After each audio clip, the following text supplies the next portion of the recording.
Bonjour à tous, aujourd'hui je vous retrouve pour une nouvelle présentation d'un ouvrage d'histoire. Il s'agit là d'un ouvrage qui ressemble un peu à une revue, donc assez accessible, sur Douaumont et Vaux, les victoires françaises de 1916 à Verdun. C'est un ouvrage qui a été écrit par Yves Buffetot et publié aux éditions ISEC. En janvier 2021, il fait 80 pages et coûte 18 euros. Alors cet ouvrage-là, il a été conçu sous l'angle des victoires françaises de 1916 à Verdun, plus précisément pour les forts très connus lors de la bataille de Verdun qui sont Douaumont et Vaux. Cependant, dans l'ouvrage, on a plusieurs forts qui sont également mentionnés et étudiés. Les forts de Souville, par exemple, le fort de Froide-Terre. Donc je vais vous montrer le sommaire. Vous avez 4 chapitres.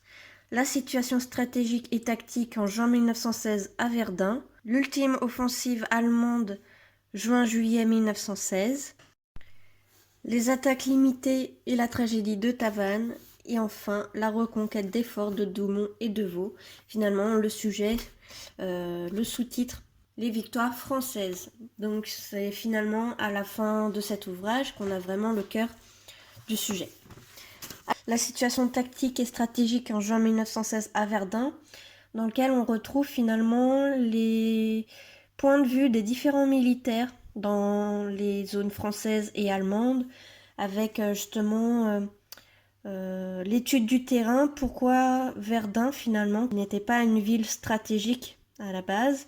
Donc on a des interrogations de plusieurs historiens, pourquoi finalement ont-ils choisi la ville de Verdun qui n'était pas plus importante qu'une autre ville du secteur. Donc c'est des propos intéressants et vous avez justement pas mal d'informations à travers des historiens, mais aussi des témoignages d'époque, surtout avec les militaires concernés à travers leurs écrits, leurs journaux. Vous avez une carte sur la région de Verdun, donc essentielle vraiment pour comprendre la stratégie et pourquoi on a eu autant de forts autour de la ville, de la citadelle, et où sont localisés finalement les forts qu'on va retrouver dans le titre de cet ouvrage, mais aussi les autres, comme je vous l'ai dit, dans le reste de ce livre. Donc vous avez par exemple en premier bien sûr le fort de Vaux, le fort de Douaumont, mais on va également retrouver le fort de Souville, le fort de Tavannes, où justement on a un chapitre qui est consacré, l'ouvrage de Thiaumont, l'ouvrage de Froide-Terre, et donc finalement c'est une carte essentielle pour comprendre tout ça. Alors ensuite, je vais vous montrer des plaquettes que vous avez sur des chasseurs français. Vous en avez d'autres sur des chasseurs allemands par rapport à la Première Guerre mondiale uniquement. Vous avez la description pour chaque chasseur, donc chaque avion. Ce sont des dessins, finalement, ce ne sont pas des photographies ni des maquettes qui ont été photographiées. Ce sont des dessins qui ont été réalisés en 2020 par Eric Schwartz. Donc dans cet ouvrage, vous n'avez pas seulement que des textes, des photographies, vous avez aussi justement des dessins. Et à la fin de l'ouvrage, vous avez des références par rapport à l'utilisation des moyens de communication. Par exemple, là, vous avez les liaisons, une faiblesse non encore corrigée. Donc, pour justement informer ses alliés ou alors les lignes en avant ou en arrière du front. Les deux faiblesses de l'armée française avec les brancardiers, les secours. Donc là, vous avez encore de nouveau des photographies d'époque, des cartes. Mais il faut savoir que vous n'avez pas que des photographies d'époque, vous avez aussi des photographies actuelles, comme ici pour l'ultime chapitre sur la reprise des forts de Douaumont et de Vaux, donc qui s'est fait à l'automne 1916. Donc c'est une logique finalement. Malgré finalement le titre qu'on peut analyser comme étant uniquement les victoires françaises, donc situées à l'automne 1916, eh bien on va quand même avoir une bonne partie de l'ouvrage à nous expliquer pourquoi Verdun, pourquoi ces forts-là ont été intéressants pour les forces françaises, les forces allemandes, quelle était la stratégie. Vous avez aussi les combats autour de ces forts, Vous n'avez pas uniquement finalement l'effort de Douaumont et de Vaux qui sont dans cet ouvrage, ce qui est plutôt intéressant pour comprendre finalement pourquoi on a eu un focus de la part des forces françaises et allemandes sur ces deux forts, alors qu'on a eu des batailles ailleurs. C'est intéressant de le comprendre à travers toute la lecture. C'est une démarche chronologique et logique qui permet de comprendre pourquoi on a eu ce focus sur ces deux forts en particulier.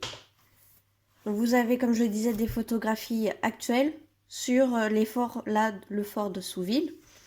Et vous avez toujours des photographies d'époque pour comparer, ce qui est toujours très intéressant. Là, vous avez par exemple l'ouvrage de Froid de Terre aujourd'hui.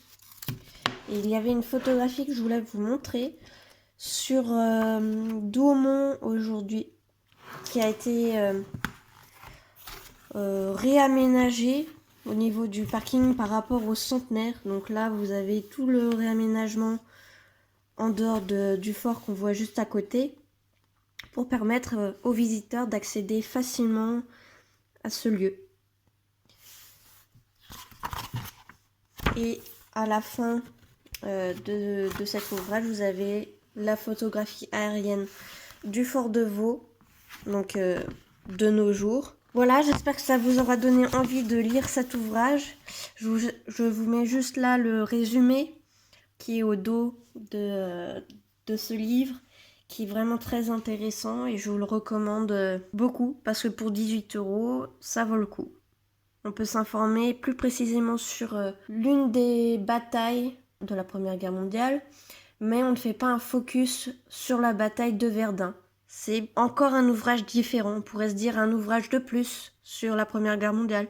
Mais non, on a encore un regard autre qui est rendu très accessible par l'auteur qui a très bien écrit et qui a rendu la lecture très facile en proposant de nombreuses photographies à regarder pendant la lecture, ce qui est, à mon sens, toujours appréciable.